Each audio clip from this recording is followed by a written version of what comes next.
एक बार एक सेठ जी ने पंडित जी को भोजन के लिए निमंत्रण दिया, पर पंडित जी का एकादशी का व्रत था, तो पंडित जी नहीं गए। पर उन्होंने सोचा मेरे 2 शिष्य हैं, इन दोनों को वहाँ भोजन के लिए भेज देता हूँ। जब दोनों शिष्य वापस लौटे तो एक शिष्य दुखी और दूसरा प्रसन्न था।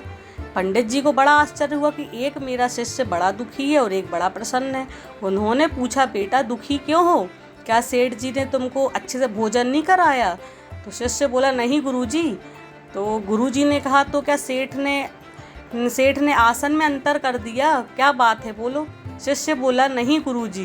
गुरुजी फिर बोले, क्या सेठ ने दक्षिणा में अंतर कर दिया?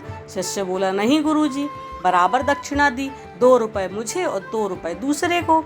अब तो गुरुजी को और भी आश्चर्य हुआ और पूछा, फिर क्या कारण है जो तुम दुखी हो? तब दुखी चेला बोला, गुरुजी मैं तो सोचता था सेठ बहुत बड़ा आदमी है, कम से कम 10 रुपए दक्षिणा तो देगा, पर उसने 2 रुपए ही दिए, इसलिए मैं दुखी हूँ।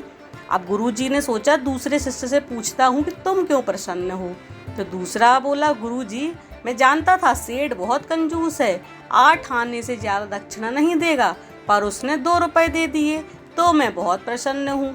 बस यही हमारे मन का हाल है। संसार में घटनाएं समान रूप से घटती हैं, और कोई उन्हीं घटनाओं से सुख प्राप्त करता है और कोई दुख प्राप्त करता है, पर असल में ना दुख है ना सुख। ये हमारे मन की स्थिति पर निर्भर है। इसलिए मन को प्रभु चरणों में लगाना चाहिए। कामना पूरी हो या ना हो, दुख और कामना पूरी हो जाए तो सुख, लेकिन यदि कोई कामना ही ना हो तो आनंद ही आनंद है। इसलिए हमें कोई भी कामना नहीं करनी चाहिए। बोलो जय श्री राम।